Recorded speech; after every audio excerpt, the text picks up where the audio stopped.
So, next.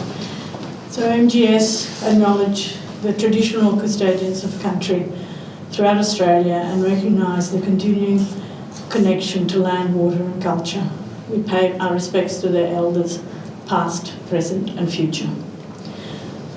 The Rushall Park expands upon the built legacy of the state's oldest retirement village provider, the Old Colonists Association of Victoria, who commissioned us to design 35 independent living units on the last remaining potential development site within the historic village boundaries of North Fitzroy. So this is the site overall, and this is the piece of land which is sort of that squeezed our project into it. We squeezed our project into it. The site was a back of house area accommodating maintenance, rubbish bin and all of those sorts of things, gardening yards as well as car parking. And it contributed a little to the character of the village and its boundary condition.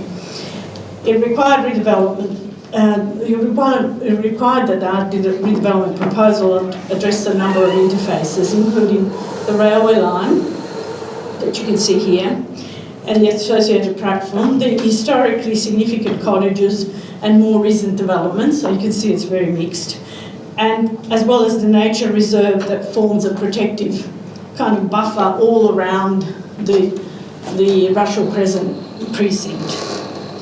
MGS gave careful consideration to the heritage character of the existing estate, designing a complementary and respectful counterpoint to the existing complex, which is by no means pristine, articulating new forms so that the design is distinguishable from the original fabric while respecting the picturesque quality of the village, which was planned in the 1870s as a self-sustaining community of retired actors.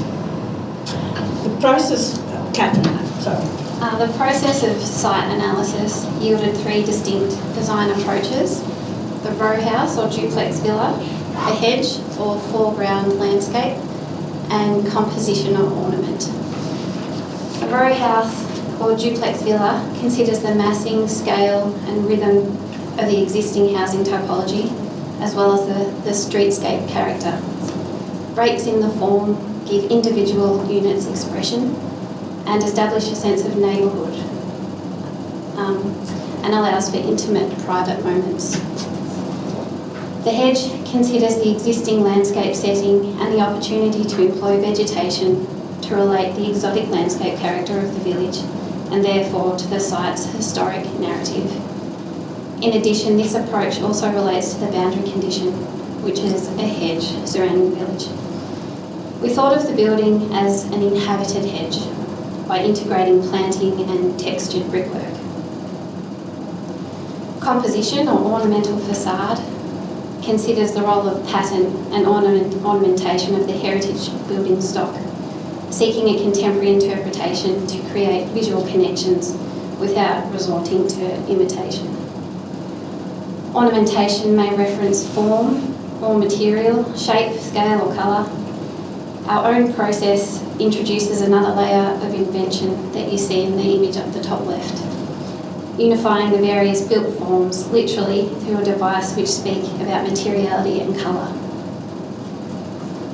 The new 2-storey terrace buildings share a similarity with the original forms by adopting gabled roof forms, materials and colours from the site vernacular and colonial past. Ochre and tan-striped perforated steel balconies evoke a sense of the bullnose verandas of the Victorian era homes on the estate. Balconies are sheltered by pergolas. Brickwork is indented or protruded, and façades are carved into by using circular motifs that speak of the decorative themes previously established by the 19th century architecture on site. In a similar vein, the profiled brown brick walls of these new apartments provide a subtle reference to the beautiful polychromatic brick detailing on the many period homes that surround it. The development is consistent with the client brief, which demanded 1 and 2 bedroom independent living units with car parking and lifts. but it transcends the prosaic nature of the brief by bringing a forgotten corner of the site to life, completing the extraordinary work started more than 1.5 centuries ago by a community that strongly cherished its older retired citizens. So as you can see here, various parts of the site kind of take a slightly different character from the other in kind of,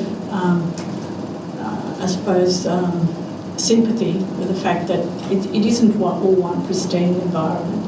And then there's where we could, because the site was very narrow, we created this little external courtyard where we had a bit more width in the site, and we could put in some external seating areas. Some of the detailing that you see here, how it works in reality, where people use balconies to look over and surveil the village in total. Just giving it that kind of communal sense of living. It's a really tight community there. People have lived, they retire in 2 minutes. Okay, that's fine. We'll just go on to the next slide. Some of the punctuation that Catherine just spoke about before is in, which was evident in the plan, and we can go back to that if you need to ask us questions, is by inserting these common foyers, which are either access to 4 or 6 units, and the common foyers have got obviously stairs and lifts so that it's accessible, fully accessible apartments. And at the same time, allow us to give this kind of a little break between buildings. Some of the apartment interiors, people have used them as sort of pretty much a blank canvas on the left, and the next couple of slides. Sorry, some more materiality to do with detailing and crafting, because we're very conscious of the fact that those Dutch gabled buildings originally had that real sort of handcrafted feel to it. So we wanted to add that in but in a more contemporary way, through the finishes as well and colour. This is the foyer. It's got some really nice views out, over the railway line, but as well as into the interior of the building. And some of the interiors, obviously the residents really love living there. They've taken a lot of care with their own furniture and various ornaments and whatnot.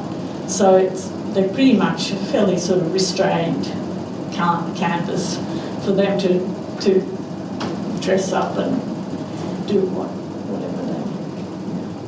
And this is the kind of final slides with the village as it is on the left and our addition on the right and our addition on the left. And being respectful, but at the same time we hope kind of inventive enough to give this place the sense that there's been a new life, a new lease of life to it. That's it. Thank you. Thank you.